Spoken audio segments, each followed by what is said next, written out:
समजा आज आपण एका अतिशय वेगळ्या आणि थोड्याशा अस्वस्थ करणाऱ्या कल्पनेने सुरुवात केली तर म्हणजे नक्की काय सांगायचंय? विचार करा, अशी वेळ आली आहे जिथे कोणाला तरी स्वतःचा मृत्यूलेख, म्हणजे ज्याला आपण ऑबिच्युरी म्हणतो, तो स्वतःच लिहायचा आहे. स्वतःचा मृत्यूलेख स्वतः लिहायचा? हे थोडं विचित्र नाहीये का? हो, पण विचार करा ना, आपण या जगातून गेल्यानंतर लोकांनी आपल्याबद्दल काय बोलावं, काय आठवणी काढाव्यात असं आपल्याला वाटतं? खरं तर साधारणपणे प्रत्येकालाच वाटतं की लोकांनी म्हणावं ती व्यक्ती एक उत्तम पालक होती किंवा किंवा संकटात धावून येणारा मित्र होता. अगदी बरोबर. किंवा त्यांनी समाजासाठी काहीतरी चांगलं केलं. पण पण जर आपण वर्तमानपत्रातले खरे मृत्यूलेख वाचले तर एक गोष्ट प्रकर्षाने जाणवते. कोणती गोष्ट? कोणत्याही मृत्यूलेखात कुणीही असं छापत नाही की की त्यांच्या घराचं क्षेत्रफळ 10,000 चौरस फूट होतं किंवा त्यांच्या गाडीचा हॉर्स पॉवर जगात सर्वात भारी होता. हो ना. किंवा किंवा त्यांच्याकडे 50 लाखांचे इटालियन मार्बल होते असं तर कोणीच लिहित नाही. एक्झॅक्टली. माणसाच्या अंतिम आठवणीत या भौतिक गोष्टींना शून्य किंमत असते. मग तरीही आपण आपलं संपूर्ण आयुष्य याच गोष्टी मिळवण्यासाठी का पणाला लावतो? हा विरोधाभास खरंच विचार करायला लावणार आहे. आपण ज्या गोष्टींना समाजात यश मानतो ना, आणि आयुष्याच्या शेवटी ज्या गोष्टींची खरोखरच आठवण ठेवली जाते, यात जमीन आसमानाची तफावत आहे. हे तर आहे. आतून कुठेतरी प्रत्येकाला हे माहीत असतं की ह्या निर्जीव वस्तूंना फारसा अर्थ नाहीये, पण तरीही माणसं त्यांच्या मागे धावतात. कारण कारण माणसाला ती वस्तू नको असते, तर त्या वस्तूच्या माध्यमातून लोकांकडून मिळणारा आदर आणि लक्ष हवं असतं. हे समजून घेण्यासाठी मला एका उदाहरणाचा विचार सांगावासा वाटतो. कसं आहे ना, पैशाचं व्यवस्थापन हे एखाद्या घराच्या बांधकामासारखं असतं. म्हणजे पाया आणि कळस तसं. हो, घर बांधताना सर्वात महत्वाचा असतो तो त्याचा पाया. इथे तो पाया म्हणजे स्वतःचं आर्थिक स्वातंत्र्य.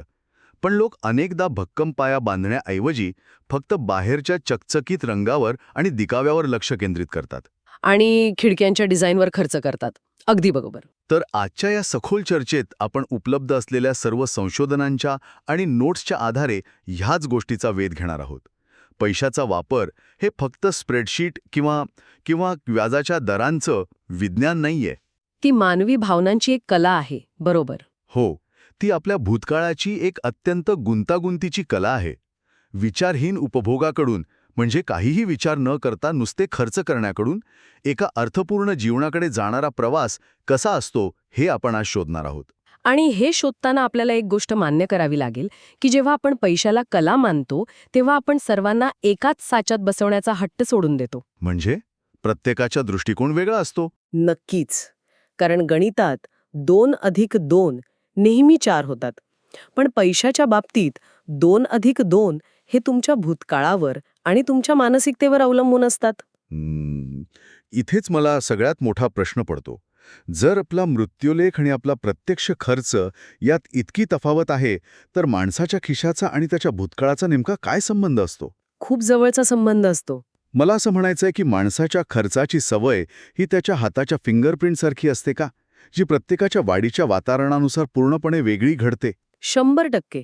मानसशास्त्रात एक अतिशय महत्वाचं तत्व आहे.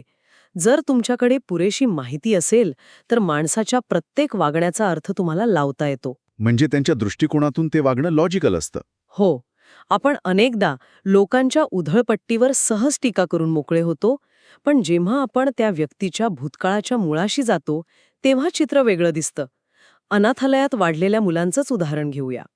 Foster care system. बरोबर. अनेकदा अशी मुलं हातात पैसा आला की तो लगेच उडवून टाकतात.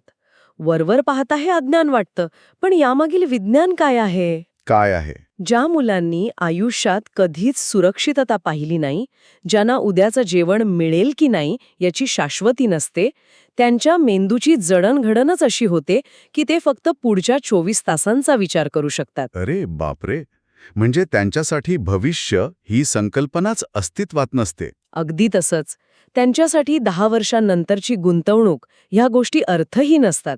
जगण्याच्या संघर्षात त्यांच्या मेंदूने भविष्याचा विचार करण्याची क्षमताच बंद केलेली असते. म्हणजे त्यांच्या दृष्टिकोनातून तो खर्च म्हणजे उधळपट्टी नसून ती त्यांच्या जगण्याची एक यंत्रणा असते, एक सर्व्हायव्हल मेकॅनिझम. हो ना? पण मग हे फक्त गरिबीत वाढलेल्या लोकांसाठीच लागू होतं का? ज्यांच्याकडे भरपूर पैसा आहे त्यांच्या विचित्र खर्चाचं काय? तिथेही भूतकाळ आणि समाजाचा दबाव काम करतो. एका पंचतारांकित हॉटेलमधील तो प्रसिद्ध प्रसंग पहा. एका व्यक्तीने एका साध्या खुर्चीसाठी तब्बल $21,000 खर्च केले. $21,000 म्हणजे जवळपास 17-18 लाख रुपये एका खुर्चीसाठी? हो.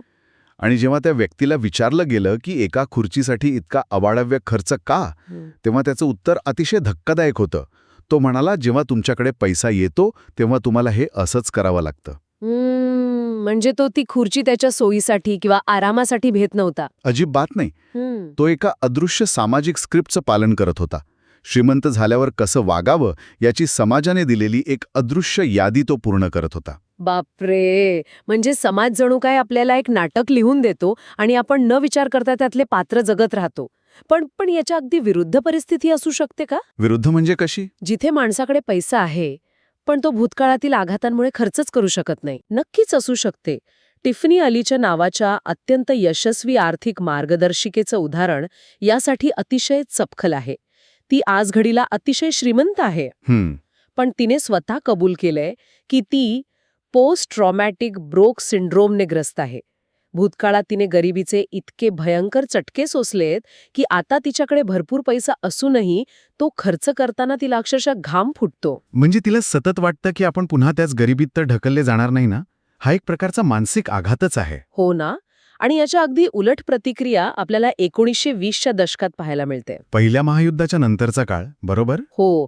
पहिल्या महायुद्धाच्या आणि मंदीच्या अंधकारमय काळानंतर जेव्हा अर्थव्यवस्था अचानक सुधारली तेव्हा लोकांनी रिव्हेंज स्पेंडिंग म्हणजे सूडबुद्धीने खर्च करायला सुरुवात केली. म्हणजे ते स्वतःच्या आनंदासाठी वस्तू घेत नव्हते. नाही, पण भूतकाळात ज्या गोष्टींपासून ते वंचित राहिले त्याचा राग काढण्यासाठी ते वारेमाप खर्च करत होते. म्हणजे पैसा वर्तमान काळात खर्च होतोय पण त्याचं नियंत्रण पूर्णपणे भूतकाळाच्या हातात होतं. खरंच की. म्हणजे आपण भूतकाळातील अपूर्णता पैशाने भरून काढण्याचा प्रयत्न करत असतो. पण जर भूतकाळातील अनुभवांमुळे आपण पैशाचा वापर स्वतःच्या आनंदापेक्षा इतरांना दाखवण्यासाठी करू लागतो तर तिथे खऱ्या समाधानाचा प्रश्नच उरत नाही. अगदी बरोबर. इथे मला उपयोगिता म्हणजे युटिलिटी आणि सामाजिक दिखावा यातला फरक समजून घ्यायचा आहे. हा फरक समजणं हाच या संपूर्ण चर्चेचा गाभा आहे. बघा, समजा एखाद्या व्यक्तीने पूर्ण सोयीसुविधा असलेली एक साधी टोयोटा कार घेतली. ती गाडी खऱ्या अर्थाने उपयोगिता देते. तिचा प्रवास आरामदायक आहे, इंजिन चांगलं आहे, देखभाल सोपी आहे. पण त्याच व्यक्तीने जर सर्वात स्वस्त असलेली, ज्यामध्ये साध्या बेसिक सोयीही नाहीत, अशी BMW कार घेतली तर ती उपयोगिता उरत नाही. ती खरेदी फक्त आणि फक्त दिखाव्यासाठी असते. हो. ही गाडी स्वतःच्या समाधानासाठी नाही तर सिग्नलवर थांबलेल्या इतर लोकांनी आपल्याकडे कोणत्या नजरेने पाहावे हे ठरवण्यासाठी घेतलेली असते. हे अगदी जंक फूड खाण्यासारखं आहे. जेव्हा आपण जंक फूड खातो तेव्हा 2 मिनिटांसाठी जिभेला खूप छान चव मिळते, पण शरीराचं दीर्घकालीन नुकसान होतं. अगदी तसंच. दिखावा हा असाच आर्थिक जंक फूड आहे. या उलट आंतरिक अभिमान किंवा जो आनंद माणसाला स्वतःच्या कृतीतून मिळतो तो एका पौष्टिक आहारासारखा आहे, जो तुमचं खऱ्या अर्थाने पोषण करतो. हे साधर्म्य अतिशय योग्य आहे. आणि हा दिखाव्याचा मार्ग माणसाला मानसिकदृष्ट्या किती उद्ध्वस्त करू शकतो यामागील यंत्रणा समजून घेणं गरजेचं आहे. नक्कीच. 1759 मध्ये थोर अर्थशास्त्रज्ञ ॲडम स्मिथ यांनी लिहून ठेवलंय की माणसाला भौतिक वस्तूंचा आराम नको असतो तर त्यातून मिळणारं लक्ष किंवा अटेन्शन हवं असतं. म्हणजे लोकांना इम्प्रेस करायचं असतं. हो. हे लक्ष मिळवण्याच्या नादात माणूस कसा भरकटतो हे 1968च्या गोल्डन ग्लोब शर्यतीच्या कथेतून स्पष्ट होतं. ती एकट्याने जगभर समुद्रमार्गे प्रवास करण्याची कठीण शर्यत ना? हो, तीच. या 2 खलाशांच्या कहाण्या आहेत. पहिला होता डोनाल्ड क्रोहर्स्ट. त्याच्याबद्दल मी वाचले. त्याची कथा अत्यंत दुःखद आहे. हो, डोनाल्ड क्रोहर्सला जगाची वाहवा हवी होती. त्याला लोकांच्या नजरेत हिरो व्हायचं होतं, प्रायोजकांकडून पैसे मिळवायचे होते. पण समुद्रात गेल्यावर त्याला जाणवलं की त्याची बोट या शर्यतीसाठी सक्षम नाहीये. मग त्याने काय केलं? मीडियाचा आणि सामाजिक प्रतिष्ठेचा दबाव इतका भयानक होता की त्याने खोटा प्रवास दाखवायला सुरुवात केली. तो समुद्रात एकाच ठिकाणी गोलगोल फिरत राहिला आणि रेडिओवर खोटे संदेश पाठवत राहिला की तो शर्यतीत आघाडीवर आहे. अरे बापरे. हो, पण शेवटी या खोटेपणाच्या आणि समाजाच्या अपेक्षांच्या ओझ्याखाली तो समुद्रात एकाकीपणामुळे वेडा झाला आणि त्याने स्वतःचा जीव दिला. बापरे. म्हणजे लोकांच्या नजरेत हिरो बनण्याच्या दबावाने त्याचा बळी घेतला. पण मग या शर्यतीत असा कोणीच नव्हता का ज्याने या दबावाला झुगारून खऱ्या अर्थाने स्वतःचा आनंद निवडला? तिथेच दुसऱ्या खलाशाची एंट्री होते, बर्नार्ड मोयतेसियर. तो शर्यत जिंकण्याच्या अगदी जवळ होता. तो जर परत आला असता तर त्याला प्रचंड पैसा आणि प्रसिद्धी मिळाली असती. पण त्याने अचानक शर्यत सोडून दिली आणि तो आपली बोट घेऊन ताहितीच्या दिशेने निघून गेला. एक मिनिट, त्याने खरंच जिंकत असलेली शर्यत सोडली का? कारण समुद्रावर असताना त्याला जाणवलं की तो तिथे स्वतःच्या आत्म्याच्या शोधासाठी आहे, मीडियाच्या किंवा प्रायोजकांच्या मनोरंजनासाठी नाही. त्याने बाह्य जगाचा दिखावा नाकारला आणि स्वतःचं अंतर्गत स्वातंत्र्य निवडलं. क्या बात आहे. जेव्हा आपण बाह्य स्तुतीवर अवलंबून असतो तेव्हा आपण स्वतःचे गुलाम बनतो. चॅड जॉन्सन सारखा प्रसिद्ध फुटबॉलपटू किंवा अमेझॉनचे जेफ बेझोस यांचं उदाहरण घ्या ना. जेफ बेझोस अब्जाधीर झाल्यानंतरही अनेक वर्षे एक साधी होंडा अकॉर्ड गाडी चालवायचे. एवढी मोठी कंपनी उभी केल्यानंतर होंडा अकॉर्ड, असं का?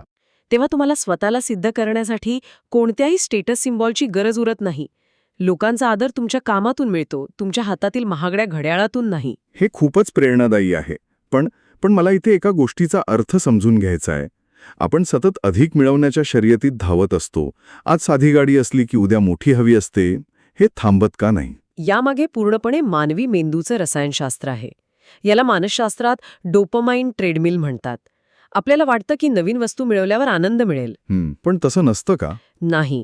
खऱ्या अर्थाने मेंदूला वस्तू मिळाल्यानंतर आनंद होत नाही, तर ती वस्तू मिळवण्याची प्रक्रिया किंवा त्या वस्तूच्या प्रतीक्षेत असताना जे डोपामाइन स्रवतं त्यात आनंद असतो. म्हणजे चेझिंगमध्ये मजा आहे. अगदी बरोबर. एकदा ती 50,000ची गाडी दारात आली की 2 दिवसात मेंदूतील डोपामाइनची पातळी खाली येते. मग मेंदू पुन्हा नवीन लक्ष शोधू लागतो. आता मला 1 लाखाची गाडी हवी. या चक्रात अडकल्यामुळे माणसाचं काय होऊ शकतं? याचं ज्वलंत उदाहरण म्हणजे अमेरिकेतील व्हँडबिल्ट घराणे. ज्यांच्याकडे एकेकाळी जगातली सर्वात जास्त संपत्ती होती तेच ना. अगदी तेच. त्यांच्याकडे एवढी अफाट संपत्ती होती की त्यांनी विचार केला असता तर अनेक पिढ्या आरामात जगल्या असत्या. पण ते एकमेकांवर कुरघोडी करण्याच्या आणि दिखावा करण्याच्या शर्यतीत अडकले. म्हणजे त्यांनी पैशाचा चुकीचा वापर केला.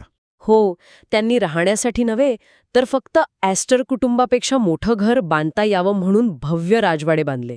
ज्या घरात ते कधी राहिलेही नाहीत त्याच्या देखभालीसाठी त्यांनी संपत्ती उडवली. अरे बापरे. म्हणजे फक्त दुसऱ्याला दाखवण्यासाठी. हो, समाजाला आपली श्रीमंती सिद्ध करण्याच्या या आजाराला सोशल डेट किंवा सामाजिक कर्ज म्हणतात. ही अमाप संपत्ती त्यांच्यासाठी एक शाप बनली.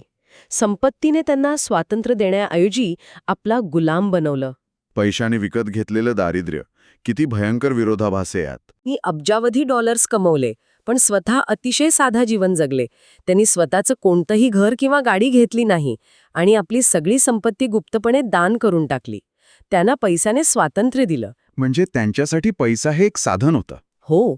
किंवा जॉन उर्शेल हा प्रसिद्ध अमेरिकन फुटबॉलपटू. तो वयाच्या 20शीतच करोडपती झाला होता. पण त्याने आपले पैसे महागड्या गाड्यांवर उडवले नाहीत. तो अतिशय साधेपणाने राहिला. मग त्याने काय केलं त्या पैशांचं? त्याला गणिताची आवड होती म्हणून त्याने ऐन तारुण्यात फुटबॉलमधनं निवृत्ती घेतली आणि तो MITमध्ये गणिताचा प्राध्यापक झाला. त्याने पैशाचा वापर गाड्या घेण्यासाठी नाही तर स्वतःच्या वेळेवर नियंत्रण मिळवण्यासाठी केला. हे ऐकून मला एक विचार सुचतोय. म्हणजे जर मी आज 100 रुपये वाचवतोय तर मी आजच्या 100 रुपयांच्या जेवणाचा त्याग करत नाहीये. अगदी ते. तर उद्याच्या एखाद्या वाईट बॉसपासून किंवा न आवडणाऱ्या नोकरीपासून सुटका मिळवण्यासाठी मी 100 रुपयांचं स्वातंत्र्य विकत घेत आहे. आजचा खर्च कमी करणं म्हणजे उद्याचा स्वतःचा वेळ आणि पर्याय विकत घेणं आहे. अगदी अचूक. न खर्च केलेला प्रत्येक पैसा भविष्यातील वेळेचा एक तुकडा विकत घेतो. खऱ्या चांगल्या जीवनाचं सूत्र अतिशय सोपं आहे. स्वातंत्र्य आणि हेतू म्हणजे इंडिपेंडन्स आणि पर्पज. हे खूपच डीप लगे. एका वयस्कर आजींचं उदाहरण नेहमी दिलं जातं. त्या महिन्याच्या अतिशय तुटपुंजा पेन्शनवर जगायच्या पण त्यांच्या चेहऱ्यावर नेहमी हास्य असायचं आणि त्या अत्यंत समाधानी होत्या. इतक्या कमी पैशात कसं शक्य आहे? त्यामागील कारण म्हणजे त्यांच्या अपेक्षा अत्यंत कमी होत्या. खऱ्या अर्थाने मानसिक श्रीमंती म्हणजे तुमच्याकडे काय आहे आणि तुम्हाला काय हवं आहे यातील अंतर शक्य तितकं कमी असणं. पण थांबा, आपण आत्तापर्यंत माइंडलेस कन्झम्पशनला किंवा दिखाव्यासाठी खर्च करण्याला नावे ठेवत होतो, पण समाजात तर बचत करणाऱ्यांना शहाणे मानले जाते. बरोबर आहे. जर एखादा माणूस एक रुपया साठवून स्वतःचं भविष्य सुरक्षित करत असेल, अत्यंत काटकसरीने राहत असेल, तर त्याला आपण चुकीचं कसं म्हणू शकतो? ही तर चांगलीच सवय आहे ना. हा खूप महत्वाचा मुद्दा उपस्थित केला तुम्ही. बचत करणं नक्कीच चांगलं आहे, पण इथे प्रश्न पैशाला स्वतःची ओळख बनवण्याचा आहे. म्हणजे आयडेंटिटी. हो, पॉल ग्राहम या विचारवंताचं एक वाक्य आहे की स्वतःला एका विशिष्ट ओळखीच्या पिंजऱ्यात अडकवू नका. जेव्हा मी एक अत्यंत काटकसरी व्यक्ती आहे हे तुमच्या ओळखीचं मुख्य सूत्र बनतं, तेव्हा एक मानसिक आजार जडतो ज्याला फ्रुगॅलिटी इनर्शिया म्हणतात. म्हणजे बचतीचा अतिरेक. होय, तुम्ही बचत करण्याच्या इतक्या आहारी जाता की निवृत्तीनंतर जेव्हा तुमच्याकडे भरपूर पैसा असतो आणि तो खरोखरच आनंदासाठी खर्च करण्याची वेळ येते, तेव्हा तुम्हाला तो खर्च करताच येत नाही. अरे बापरे, म्हणजे पैसा असूनही उपयोग नाही. अगदी. समजा तुम्हाला एखाद्या ठिकाणी प्रवासाला जायचंय, पैसे आहेत पण खर्च करताना तुमच्या जीवाची घालमेल होते, तुम्हाला भीती वाटू लागते. पैशाचा मुख्य उद्देश जर स्वातंत्र्य आणि आनंद मिळवणं हा असेल आणि बँक खात्यात कोटी रुपये असूनही तुम्ही तो स्वतःच्या आनंदासाठी वापरू शकत नसाल, तर तो पैसा तुमचा नोकर राहिला नाहीये, तुम्ही त्या पैशाचे कैदी बनला आहात. बापरे, हे म्हणजे स्वतःच्याच हाताने स्वतःसाठी बांधलेला तुरुंग आहे. मग यातून बाहेर पडण्याचा मार्ग काय? पैशाला आपली ओळख बनू न देण्यासाठी आपण काय केलं पाहिजे? यासाठी एक अतिशय प्रभावी व्यावहारिक सवय अंगीकारता येते. अनुभवांची व्याप्ती मोठी ठेवायची, पण निवड मात्र अत्यंत कठोरपणे करायची. म्हणजे एक्झॅक्टली काय करायचं? याचा अर्थ असा की सुरुवातीला वेगवेगळ्या गोष्टींवर थोडे थोडे पैसे खर्च करून पहा. कधी प्रवासावर, कधी जेवणावर, कधी नवीन छंद जोपासण्यावर. आणि अत्यंत प्रामाणिकपणे तपासा की यातून मला खरोखर आतून आनंद मिळतोय का? आणि जर आनंद मिळत नसेल तर तो खर्च निर्दयीपणे बंद करा. रमित सेठी यांचे उत्तम उदाहरण आहे. त्यांना चांगले कपडे आवडतात, त्यामुळे ते स्वतःच्या आवडीच्या कपड्यांवर भरपूर खर्च करतात, पण त्यांना गाड्यांची अजिबात आवड नाही, त्यामुळे ते अतिशय साधी गाडी चालवतात. म्हणजे प्रायोरिटीज क्लिअर असायला हव्यात. हो, तुम्हाला जे आवडतं त्यावर मनसोक्त खर्च करा, पण इतरांना दाखवण्यासाठी ज्या गोष्टींची तुम्हाला पर्वा नाही त्यावर एक पैसाही खर्च करू नका. आणि मला वाटतं इथे कॉन्ट्रास्ट किंवा तफावत शोधण्याचं महत्त्व खूप मोठं आहे. रोजच जर आपण पंचतारांकित हॉटेलमध्ये जेवायला लागलो तर त्याची मजाच निघून जाते. नक्कीच. जेव्हा एखाद्या गोष्टीचा अतिरेक होतो तेव्हा ती सवय बनते, आनंद नाही. जेव्हा तुम्ही रोज साधं अन्न खाता आणि महिन्या 2 महिन्यातून एकदा चालल्या हॉटेलमध्ये जाता, तेव्हा तो अनुभव एक ट्रीट वाटतो. अगदी बरोबर. रोजच्या विलासी जीवनापेक्षा कधीतरी केलेला खर्च मेंदूला जास्त आनंद देतो. साधे जीवन जगल्याने तुम्हाला छोट्या छोट्या गोष्टींमधील आनंद घेण्याची क्षमता मिळते, जी अफाट संपत्ती असलेल्यांकडे अनेकदा नसते. खरंच. या चर्चेतून पैशाकडे बघण्याचा एक पूर्णपणे नवीन दृष्टिकोन मिळाला आहे. भूतकाळातील आघातांमुळे होणारा खर्च, डोपामाइनच्या शर्यतीत अडकलेला मानवी मेंदू, वँडरबिल्ट घराण्याचा दिखावा आणि चक फिनी यांचं खऱ्या अर्थाने मिळालेलं स्वातंत्र्य, या सर्व प्रवासातून एक गोष्ट अतिशय स्पष्ट होते. आणि ती म्हणजे संपत्तीची खरी व्याख्या ही बँक बॅलन्स नसून तुमच्याकडे जे आहे वजा तुम्हाला जे हवे आहे ही आहे. आपल्या आनंदाचा सर्वात मोठा शत्रू हा सामाजिक दिखाव्याचं ओझा आहे. अगदी 100% खरंय. जेव्हा आपण दिखावा करण्यासाठी गोष्टी विकत घेतो तेव्हा आपण नकळतपणे इतरांच्या अपेक्षांचं ओझं डोक्यावर घेतो. हे ओझं फेकून देऊन स्वतःची वैयक्तिक स्वायत्तता मिळवणं हाच खऱ्या अर्थाने आनंदी जीवनाचा मार्ग आहे. अतिशय मार्मिक विचार. आपण या चर्चेच्या सुरुवातीला ज्या मृत्यूलेखाच्या कल्पनेबद्दल बोललो होतो तिथेच परत येऊया. आजच्या या संपूर्ण विश्लेषणातून जाता जाता एका प्रश्नावर नक्की विचार करायला हवा. कोणता प्रश्न? समजा आज रात्री एखाद्याला स्वतःचा मृत्यूलेख लिहिण्याची वेळ आली, पण त्यात एकच अट असेल. त्या मृत्यूलेखात फक्त आणि फक्त त्याच गोष्टी लिहिता येतील ज्या पैशाने नाही तर पैशातून मिळालेल्या वेळेने आणि स्वातंत्र्याने विकत घेतल्या आहेत. तर विचार करा, त्या कागदावर आपलं जीवन खऱ्या अर्थाने किती श्रीमंत दिसेल. अरेच्छा, हा खरंच खूप खोल विचार करायला लावणारा प्रश्न आहे. हो ना. आपण आपला वेळ आणि पैसा नेमका कशात गुंतवत आहोत याचं उत्तर प्रत्येकाने स्वतःलाच विचारायला हवं. याच विचारासोबत आजची ही सखोल चर्चा आपण इथेच थांबूया. पुन्हा भेटूया अशाच एका नव्या विषयावर विचारमंथन करण्यासाठी. तोपर्यंत स्वतःचे आणि स्वतःच्या वेळेचे मूल्य जपा.